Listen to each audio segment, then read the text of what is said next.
तो नमस्कार साथियों, कैसे हो? एक बार फिर से आप सभी का वेलकम है।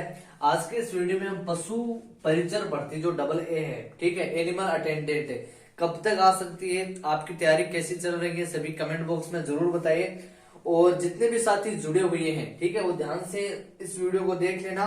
भर्ती कब तक आ जाएगी, ठीक है, आपकी जो भर्ती है ना वो कब तक आ जाएगी, ठीक है, इसके फॉर्म जो है वो कब शुरू हो जाएंगे, ठीक है, ये सभी चीजें इस वीडियो में आपको मैं बताने वाला हूँ। उसी के साथ में इसकी आपको तैयारी किस प्रकार से करनी है। देखिए, कई ऐसे साथी है जो तैयारी में भी जुड़ चुके हैं कब से, यानी कई तो ऐसे जिनका सिलेबस कंप्लीट होने वाला है, कई ऐसे जिन्होंने अब तैयारी शुरू की है। इसका जो सिलेबस है वो दो पार्ट में डिवाइडेड है, एक तो पार्ट ए और एक है पार्ट बी। अब देखिए, पार्ट ए और जो पार्ट बी है, अब इसमें जो है स्टूडेंट जो है, ये पार्ट ए जो है इसमें तो राजस्थान का जीके, ठीक है, राजस्थान का जीके हो जाएगा, ठीक है, और उसी के साथ में मैथ है, ठीक है, साइंस है, ठीक है, और आपका करंट अफेयर्स है, ठीक है, और जनरल जो भी राजस्थान से जुड़ी हुई चीज है वो सभी पार्ट ए के अंदर है। लेकिन पार्ट बी, यानी अगर मैं बात करूं तो पार्ट ए का सिलेबस जो है वो निर्धारित नहीं है, यानी राजस्थान जीके में से आपको कोई सा भी क्वेश्चन पूछ सकते हैं 10th लेवल का।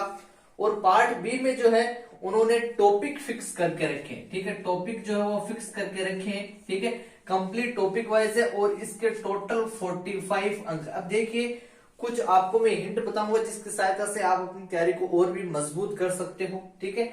आपके जो फॉर्म है, ठीक है, देखिए नई सरकार आई है, ठीक है, और अब देखिए जितनी भी भर्तियां जो कि आचार संहिता के कारण जो रुकी हुई थी उन पर अब जो है वापस से नोटिफिकेशन भी निकाल रही है। और बहुत जल्द ये जो भर्ती है पशु परिचर की भर्ती, ये तो आपके बहुत ही जल्द आपको इसका नोटिफिकेशन देखने को मिल जाएगा। आप बोलोगे कब तक देखने को मिल जाएगा, बहुत जल्द का मतलब हम कब तक समझे?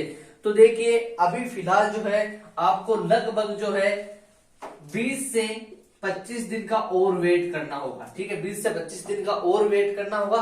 उसके बाद में इसका आपको फॉर्म से संबंधित जो है नोटिफिकेशन दिख जाएगा, ठीक है, और फॉर्म आपके अप्लाई भी हो जाएंगे, ठीक है। बात रही तैयारी की कि तैयारी हम पहले पार्ट बी की शुरू करें या फिर पार्ट ए की करें, ठीक है, और पार्ट बी कितना हार्ड है इजी है। देखिए, इसमें पशुपालन से जुड़ी हुई चीजें हैं, जितने भी आप पढ़ रहे होंगे, और कईयों ने सिलेबस भी देखा होगा कि पार्ट बी का कंप्लीट, जैसे कि कृत्रिम गर्भाधान हो गया, पशुओं को कैसे चराना चाहिए, ठीक है, पशुओं को जो है उनकी जो रख रखाव कैसा है, पशुओं का जो टीकाकरण है वो कैसे करना है, ठीक है, ये सभी चीजें पार्ट बी के अंदर है। तो ये तो होता है, देखिए एक जो डिप्लोमा होता है पशुपालन में, पशुधन सहायिका, उसमें थे, ठीक है, तो उसमें से आपके लगभग जो है 45 अंक का उनका आएगा, ठीक है, तो ये उनको बेनिफिट मिल सकता है। लेकिन उनके लिए पार्ट ए थोड़ा सा हार्ड रहेगा।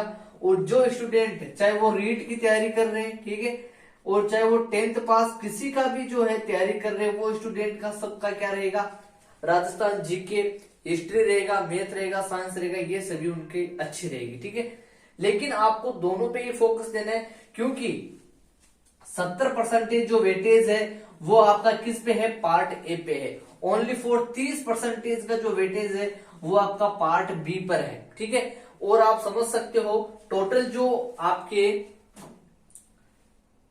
150 नंबर का जो पेपर रहेगा, और इस 150 में से जिसमें से 105 जो क्वेश्चन रहेंगे वो आपके पार्ट ए से रहेंगे, और मात्र 45 क्वेश्चन जो है वो पार्ट बी से रहेंगे, ठीक है। तो ये चीजें हैं। आपने अगर पार्ट बी कभी भी नहीं पढ़ा है, यानी अभी तक आपने कभी भी देखा भी नहीं है पार्ट ए को, तो आप कोई भी मार्केट से अच्छी बुक जो है मैं आपको कमेंट बॉक्स में बता दूंगा, उसकी बुक बाय कर सकते हो पार्ट बी से संबंधित है। और आपको एक अच्छी, मतलब आप 1 महीने के अंदर अंदर पार्ट बी को मजबूत कर सकते हो, ठीक है। पार्ट ए की बात रही तो आप राजस्थान जीके, चाहे आप पहले आपने तैयारी की है या फिर नहीं की है, या फिर आप 10th पास आउट हो या फिर 12th पास आउट हो, तो इसके लिए आप जो है पशु परिचर भर्ती राजस्थान सरकार जो है पहली बार करवा रही है, तो कोई हार्ड इसका पेपर नहीं रहेगा। लेकिन अगर मैं कंपटीशन को देखूं 15 से 20 लाख के फॉर्म को, तो थोड़ा सा कंपटीशन आपके लिए अच्छा सा रहेगा, क्योंकि इतने सारी जो है स्टूडेंट पे मात्र 5,934 पद ही भरे जाएंगे। ठीक है, तो ये चीजें आप समझ सकते हो। नेगेटिव मार्किंग भी इस पेपर में है, तो आपको कम से कम जो है क्वेश्चन वही करने जो आपको क्वेश्चन आए। ठीक है, तो ये पार्ट ए से संबंधित और ये पार्ट बी से संबंधित, भर्ती से संबंधित मैंने आपको बता दिए। और भी आपको कुछ भी जानो तो आप कमेंट बॉक्स की सहायता से मुझसे कमेंट कर सकते हो। चलिए मिलते हैं नेक्स्ट वीडियो में। जय हिंद, जय भारत।